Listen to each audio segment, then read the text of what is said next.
तेरे जीवन का मकसद पता क्या है? परमेश्वर की महिमा, यीशु के नाम को ऊंचा करना, चर्च आना, प्रभु के बारे में लोगों को बताना, लोगों को चर्च लेके आना, लोगों को भलाई के बारे में प्रचार करना। तो आज से आपका जीवन का यही मकसद है कि आप प्रभु की महिमा करें। हालेलुया। आज से आप जो कुछ भी करोगे, कोई भी सेवा करोगे, परमेश्वर की महिमा के लिए करोगे। तो ये 5 बातें अगर आप फॉलो करोगे तो न्यू ईयर आपका साल होगा यीशु के नाम में। हालेलुया। आज जब मैं सुबह प्रार्थना कर रहा था, खुदा ने मुझे ये 5 बातें आपको बताने के लिए कही, जिसके विषय में आप पूरा सीरियस रहेंगे इस क्रिसमस मीटिंग के बाद, जिसके विषय में आप काम करेंगे। हालेलुया। कहता उनके विषय में परमेश्वर का भय है ही नहीं। नंबर 1, आपके अंदर कठोरता नहीं होनी चाहिए। कठोरता, आपके अंदर कठोर हृदय नहीं रखना आपके अंदर। ये 5 बातें जो क्रिसमस में खुदा ने मुझे दी, जब मैं सुबह प्रार्थना कर रहा था, उसने एक एक लाइन मुझे दी और उसने कहा इसके बारे में लोगों को बताना। लिखा उनके अंदर परमेश्वर का भय है ही नहीं। कई लोग होते हैं कठोर, बच्चे माता पिता के प्रति कठोर, उनके अंदर माता पिता का डर है ही नहीं। जो मर्जी माता पिता कह रहे हैं वो कहते नहीं, मैं तो घूमूंगा, मैं तो जाऊंगा, मैं तो ये करूंगा, मुझे फोन चाहिए, मैंने तो टीवी देखना ही है, मैंने तो ये करना ही है, मैंने नहीं जाना काम पे, मैंने नहीं लेके आनी ये चीज। परमेश्वर का डर नहीं है, लोगों का डर नहीं है, किसी का भी डर लेगा। परमेश्वर का भय उन लोगों के सामने है ही नहीं। वो कठोर है अपनी लाइफ में, मैं नहीं ये चीज छोड़ूंगा, मैं नहीं ये करूंगा, कर लो जो करना। बाइबल में लिखा है वो दीन लोगों पर दया करता है, पर जो घमंडी है, जो कठोर है, वो उनका सामना करता है। अगर आप इसी कठोरता में चलते रहेंगे, परमेश्वर की दया कभी आपके जीवन में नहीं होगी। आज आपको कहना है, अगर आपके हृदय कठोर हैं, अंदर से आप बहुत कठोर हैं, सख्त हैं, आपके अंदर नम्रता कोई है ही नहीं, कोई दया नहीं आपके अंदर, कोई तरस नहीं है, कोई भलाई आपके अंदर नहीं है, एक कठोर हृदय से आप भरे हुए हैं। पति कहता है मैं नहीं करूंगा ये, पत्नी कहती है मैं नहीं मानूंगी ये। अगर आप कठोर एक हृदय में है, मैं नहीं चर्च जाऊंगा, जैसे कई लोग बोलते आ जाओ भाई चर्च आ जाओ ठीक हो जाओगे, मैं नहीं जाऊंगा, उसी कठोरता में बीमारी के नीचे मर जाते। कठोर रहते, मैं नहीं जाऊंगा। अपनी कठोरता को दूर करें, क्योंकि अगर इसी कठोरता में रहेंगे, कठोर लोगों के जिनमें कभी परमेश्वर नहीं आता। आपको पहले यह चीज माननी है कि परमेश्वर के बिना मैं कुछ भी नहीं हूं, मैं एक पापी इंसान हूं, मुझे परमेश्वर की जरूरत है। आपके अंदर एक कठोरता है, कठोरता परमेश्वर के खिलाफ है। कठोर व्यक्ति कहता है कोई परमेश्वर है ही नहीं, मुझे कोई परमेश्वर का डर नहीं, मुझे रब का कोई डर नहीं, मुझे परमेश्वर का कोई डर नहीं। किसी को भी गाली निकालेगा, किसी की भी बेइज्जती करेगा, किसी को भी लूट लेगा, किसी के साथ भी ठट्टा मखौल करेगा, किसी के साथ भी गंदा मजाक करेगा, कोई भी गंदा काम करेगा, कोई गुप्त में करेगा, बंद कमरे में गंदा काम करेगा, इंटरनेट पे कुछ भी देखेगा, वो कहेगा मुझे परमेश्वर का कोई डर नहीं। आप कठोर व्यक्ति हैं, और कठोर व्यक्ति आपकी जिंदगी इसी कठोरता में खत्म हो जाएगी। आपको पता है, क्योंकि लिखा है धर्मी 7 बार भी गिरे उसे यहोवा उठाता है, पर दुष्ट अपने किए हुए काम में फंस जाता है। इसी कठोरता में एक दिन आप फंस जाओगे, फिर कोई रास्ता नहीं रहेगा। ऐसी ये कठोरता एक पाप है, और आपको मानना है। पहला मेरे संदेश का यही मतलब है, आपको पहली ये चीज माननी है कि मैं एक पापी हूं, मुझे परमेश्वर की जरूरत है। जब तक एक व्यक्ति मानता नहीं मैं केड़ा कोई पापी, मैं केड़ा पाप किया, मुझे क्या परमेश्वर की जरूरत है, आपको पहली बात ये आपको मानना है कि मैं पापी हूं, मुझे परमेश्वर की जरूरत है। तो आपके अंदर आपको यह कहना है, आज एक प्रार्थना मांगनी, बहुत शारीरिक आशय आप मांगते हैं, पर आपको यह मांगना है प्रभु मुझे नम्र कर। चिन्ह चमत्कार हो जाएंगे, आपको आशीष मिल जाएगी, बरकत मिल जाएगी, बीमारियां दूर हो जाएंगी। ये चुटकी का काम है परमेश्वर के लिए जो आप देख रहे हैं, पर जो काम अंदर आत्मा में चमत्कार होना जरूरी है। कहना है परमेश्वर आज यहां से कह के जाओ, प्रभु यीशु तू नम्र है, मुझे नम्र कर दे। कहो प्रभु यीशु तू नम्र है, तूने चरनी में जन्म लिया, नम्र हुआ मनुष्यों के बीच में, प्रभु मुझे नम्र कर दे, आज मेरी सारी कठोरता को दूर कर दे। यीशु मेरे हृदय में जन्म ले, प्रभु यीशु मेरे हृदय में जन्म ले, प्रभु यीशु मेरे हृदय में जन्म ले। सब बोले आमीन। आज से आप देखेंगे आपकी कठोरता खत्म हो चुकी है, आपका हृदय पिघल चुका है। आपका मन करेगा मैं दया करूं, मैं किसी की मदद करूं, मैं किसी की हेल्प करूं। आज से मैं कोई गुस्सा नहीं करूंगा। आप देखेंगे आज से मैं पत्नी पर हाथ नहीं उठाऊंगा, आज से मैं गुस्सा नहीं करूंगा, आज से मैं अपने माता पिता को उल्ट के जवाब नहीं दूंगा। आप देखेंगे आपने ये प्रार्थना की है, जैसे एक छोटी सी प्रार्थना से ये चमत्कार हो सकते हैं, तो ये छोटी सी प्रार्थना से आपके कठोर हृदय पिघल चुका है, आप नम्र बन चुके हैं। हालेलुया। दूसरी बात, आपके अंदर झूठ है। झूठ, हर चीज में झूठ। जितने बिलीवर्स भी हैं, विश्वासी भी हैं, आज सब प्रकार का, खुदा ने ये 5 बातें लाइन पर मुझे बोली, कोई भी आप झूठ नहीं बोलेंगे।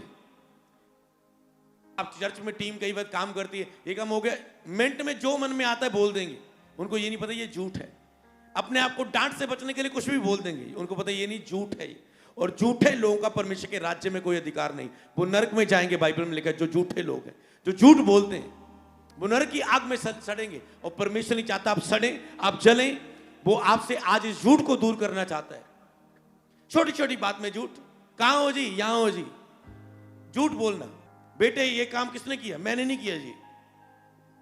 टीचर को झूठ, स्कूल में झूठ लिखा है, जो अपनी हर एक चीज में तुम झूठ बोलते हो, छोटी छोटी बात में। पैसे में झूठ, ये चीज लेने बाजार में मम्मी ने भेजा, ये सामान लेके आ, वो 300 का सामान था, आपने बोला 500 का आया जी, 200 जेब में रख लिया, झूठ। हर चीज में झूठ, पत्नी का पति के साथ झूठ।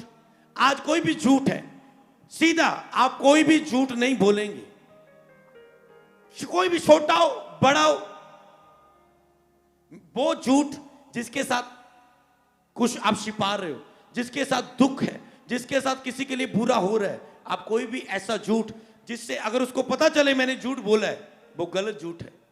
तो आप कोई भी किसी प्रकार का आप जो झूठ बोलते हैं, आप करें छोटी मोटी बात है झूठ बोल दें। पर कई बार परमेश्वर के लोग होते हैं। एक दिन मैं नया मसीह में था, उन्होंने पुलिस वाले ने मुझे लोगों का चालान काटने के लिए, मैंने सारा कुछ सच सच बोल दिया। मैंने कहा ठीक है, ये है जी, वो है जी, मैंने गलती की है जी, मुझे ये लेना चाहिए था हेलमेट, मैंने लिया नहीं है, मुझे तो बनता ही है जी, मैनू ਤੁਹਾਡੇ ਹੱਥ ਵਿੱਚ ਆ, सजा दे दो चाहे माफ कर दो, पर है ना गलती तो अजी मैं की हुई है, अगे तो ख्याल रखांगा। वो कहते जा जा भरावा, चल जा। ये तो बंदा बड़ा सच्चा लगता। झूठ क्यों बोलना है, घुमा फिरा के, मैंने कहा क्यों बोलना है। तो कई बार आप जब मसीह में आगे जाते हैं, थोड़ा थोड़ा आप झूठ बोलना शुरू कर देते हैं। पहले पहले बहुत डरते हैं आप, इसलिए आपकी आशीषें रोकी हुई है, क्योंकि कई लोग मसीह में होकर भी कठोरता रखी है अपने अंदर। मैं नहीं गल करनी तेना, मैं नहीं बुलाना तेनू, कठोर। पति पत्नी आपस में कठोर। देखो तुम कहां कठोर हो, तुम वहां फ्री हो चुके हो। देखो तुम कहां छोटा छोटा झूठ बोलते हो। अगर तुझ में ये झूठ है तो, क्योंकि जहां वचन, प्रभु ने ये 5 बातें क्यों बताई, प्रभु कहते हैं जहां वचन टूटता है वहां शैतान इनके दिल में एंटर करता है। और इनको ये 5 बातें बता कि तुम अगर वचन तोड़ोगे तो शैतान तेरी लाइफ में तुझे दुख देगा, तेरी लाइफ में अटैक करेगा, तेरे एक्सीडेंट, बीमारियां, गरीबी, तेरे नुकसान होंगे। और मैं ये नहीं चाहता, क्योंकि यहां वचन टूटता है वहां पर मैं यहोवा भी तेरे लिए बेटा कुछ नहीं कर सकता। क्योंकि तुम वचन को तोड़ रहे हो, शैतान कह रहा है देख इसने वचन तोड़ा, और तुम भी माफी भी नहीं मांग रहे हो, पश्चाताप भी नहीं कर रहे हो। इसे बोलते है कठोर हो जाना। हाँ गलती हो गई, डोंट वेरी, यीशु ने हमारी आने वाली गलतियों के लिए भी जान दी है, पर मानते भी नहीं हो, फील ही नहीं करते। अनजाने में होगी, जल्दबाजी में होगी, प्रेयर नहीं थी, हो गई, भूल जाओ। हमारी टीम कई बार गलतियां करती है, जब उनकी प्रेयर कम हो जाती है, ओ पापा ये गलती होगी छोटी सी, ये आपने काम किया तो कहा था, मैं भूल गया, मैं कर नहीं पाया, माफ कर दो, सॉरी सॉरी। कई सफाई देते हैं पर कई मान लेते हैं, है ना। गलती को लिखा है जो पाप को मान लेता है उस पर दया की जाती है, जो छुपा के रखता है उस पर दंड रहता है। आज कुछ भी छुपाओ ना, मानो प्रभु मैं पापी हूं, मान लो आज यीशु के सामने, क्योंकि अब उस परमेश्वर के पास है जो आपके पापों को क्षमा करेगा, आपके पापों को माफ कर देगा। आज मान लो कि मैं पापी हूं, ये मत कहो मुझ में कोई पाप नहीं, क्योंकि यीशु से आपके पाप दूर करेगा। जब पाप आपके अंदर खत्म होंगे तो धार्मिकता और चिन्ह और चमत्कार आपके जिन में पैदा होंगे यीशु के नाम। तो उसने आप अपने आप ने कठोरता को दूर करना, सब प्रकार का झूठ। आज कहें प्रभु यीशु मैं इस झूठ से छूटना चाहता हूं, मुझ पे दया करे। मैं ये नहीं कहता कि आज से मैं झूठ नहीं बोलूंगा, क्योंकि मुझ में ये ताकत नहीं है मैं इस पाप को छोड़ सकूं, आज तक नहीं छोड़ पाया। पर प्रभु यीशु आज क्रिसमस के दिन ये झूठ को मुझसे दूर करे। आज से मैं छोटा भी कोई भी झूठ ना बोलूं, मुझे छुटकारा दे, मुझे आजाद करे। मैं विश्वास करता हूं आपने मुझे झूठ की आत्मा से आजाद कर दिया है। सब बोले आमीन। आप फ्री हैं यीशु के नाम में। दूसरा घमंड, प्राइड, घमंड की आत्मा। थोड़ा सा किसी को बजाना आ जाए, मान लो आज कोई बंदा इंस्ट्रूमेंट सीख रहा है चर्च में, थोड़ा सा उसे ज्यादा बजाना, मैं परे हो जाओ, मैं तो चौड़ा हो जाएगा वो। जितना मर्जी लेवल हो जाए, तुम नम्र करो अपने आप। आज बहुत अधिकारी लोग हमारे पास आए, कुछ ऑफिस में मिलके गए क्रिसमस की बधाई के लिए, यहां भी आपके बीच में आए। तो जब वो मेरे पास थे तो मुझे पता, हाँ मैं एक आत्मिक रूप में मैं एक बहुत अधिकारी हूं, मैं एक स्पिरिचुअल रूप में मैं एक पोस्ट रखता हूं, एक बड़े लेवल पर हूं कि अधिकारी भी आते हैं हमारे पास, चलो मिलते हैं।